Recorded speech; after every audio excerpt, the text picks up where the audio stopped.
Assalamualaikum warahmatullahi wabarakatuh.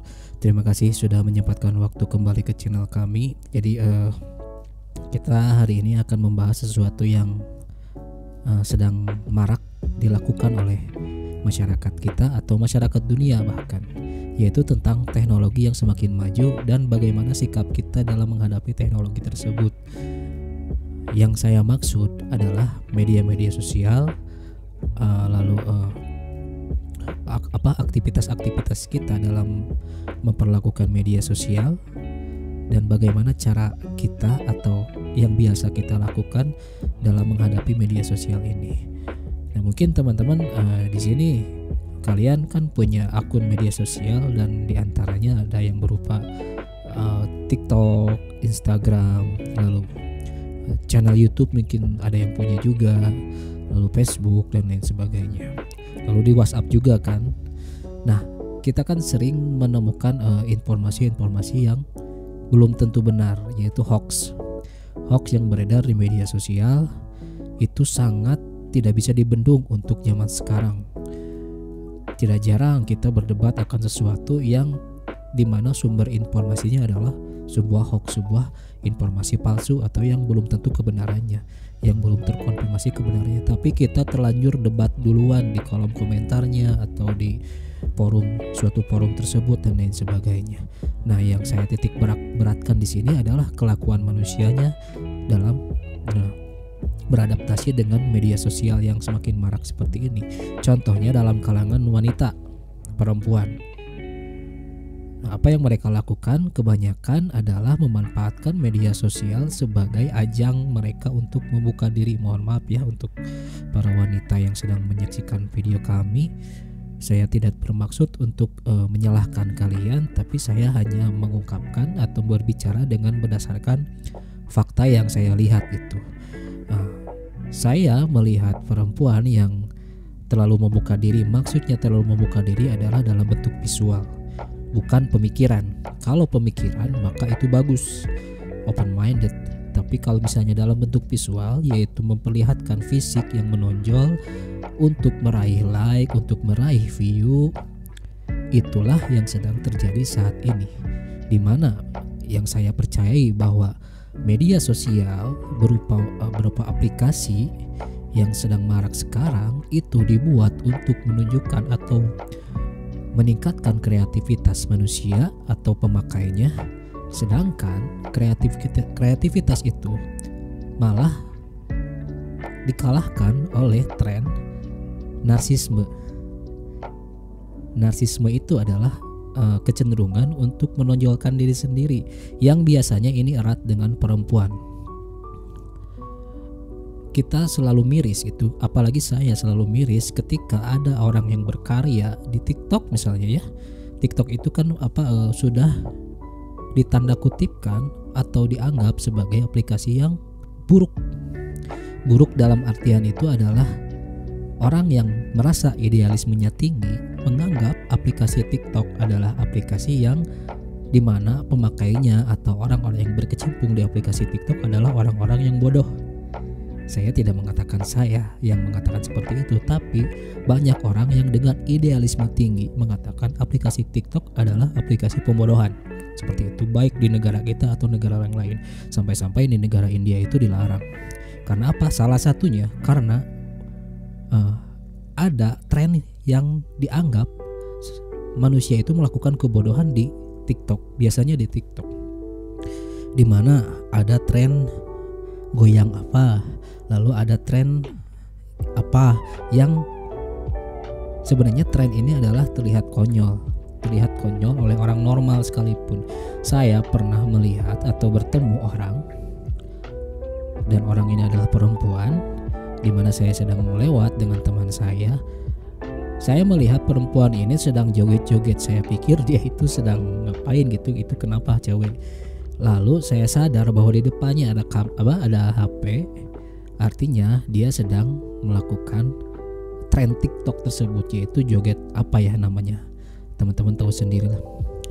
Ya, dan itu banyak dan terjadi banyaknya ke perempuan, di mana perempuan ini banyak sekali mengupload atau mengekspresikan dirinya bukan melalui karya tapi melalui tampilan visual demi mendapatkan like, demi mendapatkan view yang banyak, dan dari situ bisa mendapatkan penghasilan juga kan, bisa dapat endorsan dan lain sebagainya, yaitu dengan kasarnya menonjolkan keseksian.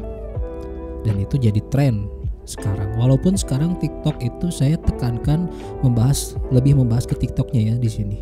Saya tekankan bahwa tidak menutup kemungkinan di YouTube, di Instagram ada juga seperti itu. Cuman yang banyaknya itu, yang sekarang marak itu kan di TikTok, dan banyak wanita yang menonjolkan keseksiannya seperti itu. Apakah saya munafik berkata seperti ini? Mungkin bisa dibilang iya. Karena ketika saya melihat seperti ini, melihat wanita ya yang menonjolkan keseksiannya, berjoget-joget di depan kamera untuk mendapatkan like, untuk mendapatkan perhatian, jujur berhasil mendapatkan perhatian, termasuk saya. Saya pasti punya hormon yang normal gitu. Ketika melihat wanita seperti itu, saya pasti terpancing. Tapi di sisi lain logika saya berkata sebaliknya, miris. Mirisnya kenapa? Karena memang tidak ada yang bisa dilakukan selain hal ini. Seperti itu. Ketika dimana perbandingannya sangat cukup kentara, dimana perempuan menonjolkan keseksiannya, sementara laki-laki menonjolkan apa yang dia punya atau harta, biasanya seperti itu. Dimana laki-laki itu lebih menonjolkan harta dan perempuan lebih menonjolkan keseksiannya, yang dimana dua-duanya harga dirinya harus dijaga sebenarnya, seperti itu. Dan yang saya bahas di sini adalah lebih menonjolkan ke sisi perempuannya. Nah, kenapa sih perempuan bisa seperti itu? Kalau kita telusuri, hormon perempuan itu berbeda dengan laki-laki, dimana laki-laki itu biasanya memang harus diakui laki-laki itu barbar. Laki-laki itu terpancing sedikit, maka pikirannya pasti meluas kemana-mana. Yang membedakan adalah ada yang bisa mengendalikan diri, ada yang tidak bisa mengendalikan diri. Sementara bagi perempuan, nalurinya, alaminya adalah menonjolkan diri, ingin dianggap seksi, ingin dianggap bagus badannya. Bahkan bagi perempuan, naik berat badan sedikit pun bisa menjadi masalah baginya, masalah besar baginya.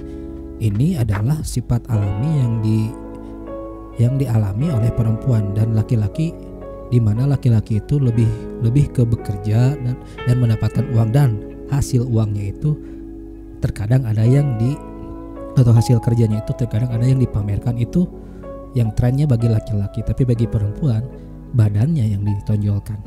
Nah, ini adalah sifat alami perempuan, di mana dalam agama itu memang makanya laki-laki itu disuruh menundukkan pandangan, karena kita paham bahwa libido atau hormon yang ada pada laki-laki itu jika dipancing akan memuncak, maka dikendalikannya dengan menundukkan pandangan. Dan wanita diharuskan menutup aurat karena libidonya adalah menonjolkan diri, maka diharuskan menutup aurat, tidak menonjolkan diri. Itulah ujiannya, itulah makna kenapa ada perintah tersebut di ajaran agama. Nah, bagaimana sikap kita menyikapi tren seperti ini? Apalagi media sosial kan sudah tidak mungkin lagi dibendung.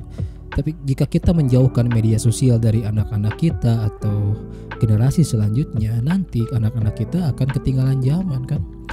Nah, apa yang seharusnya kita lakukan, terutama bagi orang tua yang tidak bisa memantau terus-terusan gadget anak-anaknya kan? Walaupun dipantau, walaupun dibatasi, tapi kita tidak sepenuhnya tahu 24 jam anak-anak kita itu akan menonton apa, akan melihat apa di aplikasi-aplikasi yang lain. Apalagi banyak aplikasi yang memang sengaja si wanita itu menonjolkan diri, hampir melepaskan pakaiannya untuk mendapatkan perhatian atau saweran, kasarnya saweran seperti itu ya. Nah, ini apa yang harus dilakukan? Apa yang harus dilakukan oleh kita sebagai orang tua atau kakak atau keluarga dan lain sebagainya, agar generasi kita tidak seperti itu juga gitu. Nah, seperti yang saya lakukan di sini di akun YouTube saya, bisa saja saya melakukan membuat konten yang temanya mainstream, yaitu tentang prank atau tentang horor, full horor mainstream yang mengundang ketakutan yang identik dengan rasa penasaran masyarakat kita, atau full bikin konspirasi yang mengada-gada lah gitu. Jadi mengikuti arus utama mainstream. Tapi yang saya lakukan adalah saya menggunakan media sosial, kami menggunakan media sosial tanpa harus menghilangkan idealisme kami. Jadi kami menggunakan media sosial dengan menerapkan idealisme kami agar orang-orang juga meniru, dan kami juga meniru orang yang menerapkan idealisme mereka. Apakah disebut munafik? Sekali lagi tidak. Saya sendiri menyukai orang atau cewek misalnya yang menonjolkan keseksiannya, tapi saya tidak ingin keluarga saya, adik saya, atau teman saya yang saya kenal melakukan hal seperti itu. Saya suka melihatnya karena dia orang lain, jadi objek fantasi saya. Tapi bagaimana jika yang melakukan itu adalah keluarga saya sendiri? Saya tidak rela, saya tidak mau. Makanya saya harus mencontohkan sesuatu kan, agar tidak ditiru oleh tren ini, oleh salah satu keluarga kita. Tingkatkan karya, tingkatkan idealisme kita sendiri agar orang lain itu lebih meniru ke arah tersebut, bukan ke tren yang sedang ada. Agar trennya berubah dari tren satu menjadi tren yang baru, di mana tren yang baru ini lebih menekankan tentang apa yang bisa dilakukan oleh kita dan apa yang bisa dilakukan oleh generasi selanjutnya. Karena bagi wanita itu terhormatnya diantaranya dalam sejarah, perempuan pertama yang membangun universitas, jika kita telusuri sejarah, adalah Aisyah kan, istri Nabi. Beliau membangun universitas pertama. Filsuf perempuan Rodiyatul Alawiyah yang mengatakan bahwa apakah kita beribadah hanya untuk mendapatkan surga dan takut kepada neraka, atau kita beribadah dengan tulus ikhlas. Nah itu kan filsafat, dan itu yang mengutarakannya adalah perempuan. Lalu ada istri Firaun yang akidahnya tinggi, walaupun suaminya adalah kejam luar biasa. Firaun kan suaminya. Lalu ada lagi Maryam, Bunda Maria yang kemarin sempat heboh tentang nama Muhammad dan Maria dalam minuman keras. Di mana kenapa ini menjadi kasus? Karena menyantumkan nama Maria, di mana Maria itu adalah wanita suci, wanita yang tidak pernah tersentuh oleh siapapun dan sangat suci, sangat disucikan, sangat dijunjung tinggi, di mana Maryam itu mengandung seorang nabi dan bahkan sampai dijadikan satu surah dalam Al-Quran. Lalu ada lagi Khadijah yang dimana selalu setia mendampingi Rasulullah dalam suka dan duka, dan menjadi bukan mentor pertama, tapi menjadi pendukung pertama, supporter pertama dari Rasulullah ketika menerima wahyu. Lalu ada lagi Fatimah Zahra, yaitu putri Rasulullah SAW, yang dimana rela memberikan makanan yang ada di rumahnya demi orang yang belum makan, padahal makanan itu lebih dibutuhkan oleh dirinya dan anak-anaknya. Seperti itu adalah kehormatan bagi seorang wanita, berbanding terbalik dengan sekarang gitu ya, dimana wanita itu lebih menonjolkan keseksian daripada prestasi dan pola pikir. Seperti itu. Jadi tugas kita adalah menyelamatkan mereka, generasi kita, mulai dari keluarga. Seperti itu. Mungkin itu cukup dari saya, cukup singkatnya.